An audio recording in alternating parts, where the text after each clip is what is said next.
Isang mapagpalang araw po sa ating lahat. Ang nakikita nyo ngayon ay ang West Philippine Sea.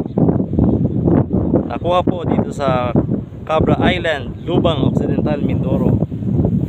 At ito naman po ay ang tinatawag na paligawan ng mga taga rito. Marami pong bahagi ng lupa dito na binakuran po nila ng bato na yari po sa corals.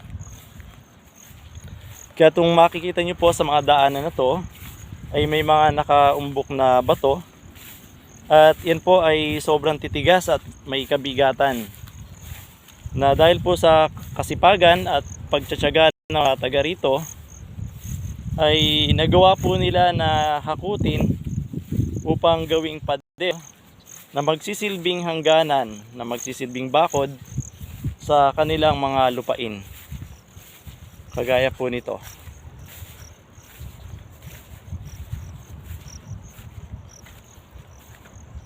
Hindi po biro ang ginawa nilang pagsusumikap na magawa itong mga bakod galing sa mga corals na nakakala dito sa kanilang lupain. Na kalimitan po ito ay umaabot ng 4 na talampakan o higit pa,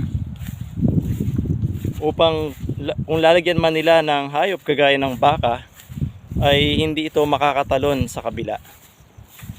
Kagaya po nito, yan po yung mga pakawala nilang hayop.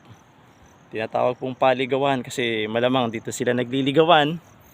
At kung matagal silang hayaan dito ay maaaring maging dahilan upang mabulog po ng mga toro ang mga babaeng nandito, na pagkaroon po ng 9 na buwan ay maaaring magbigay ng anak sa kanila.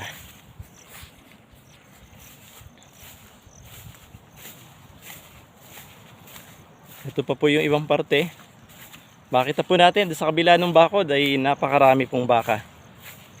Kaya kung titingnan natin itong isla po ng Cabra, parang isang malaking rancho ng mga baka. Kaya nga lang, iba-iba ang may-ari ng mga hayop na naririto.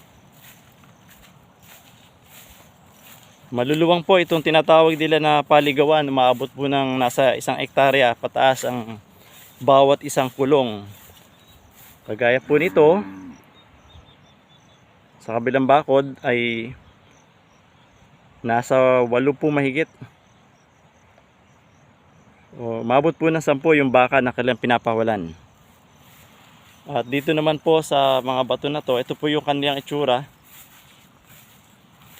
Pwede po natin tawagin na Coral Island itong Cabra, Lubang Occidental, Mindoro.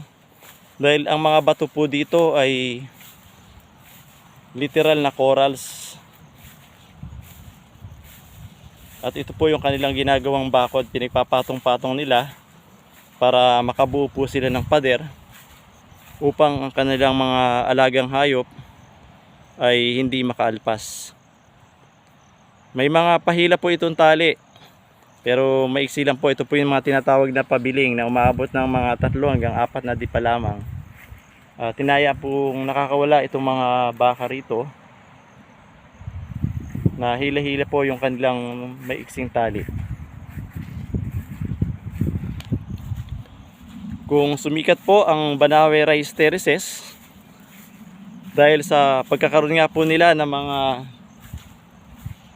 pitak na taniman ng palay, na dahil na rin sa sipag at tiyaga ng mga katutubo rito, dahil ang ginagawa nga po nila ay yung bundok ay ginawa po nila mga palayan sa pamamagitan ng pag-aayos po ng mga bato upang maging pader, maging pilapil sa kanilang taniman ng palay.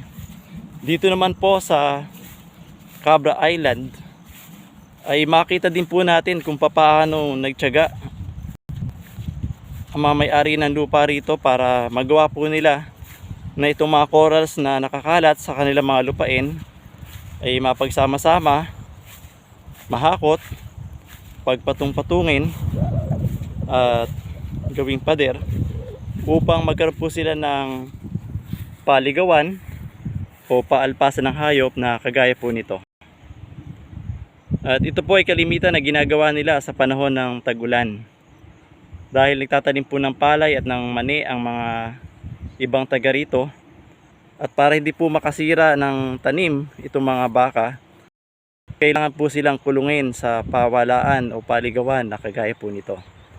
Na pagdating naman po ng buwan ng Nobyembre at Disyembre, pag wala na pong tanim na palay dito sa isla, wala na rin pong tanim na mani dahil naani na, ay saka naman po nila paalpasin itong mga hayop mula dito sa kanilang paligawan.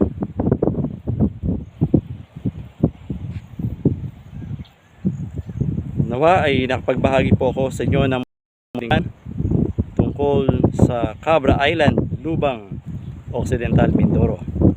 At ano man po ang ating estado sa buhay at nasaan man tayong dako, nawa tayo ay maging mamamayang produktibo.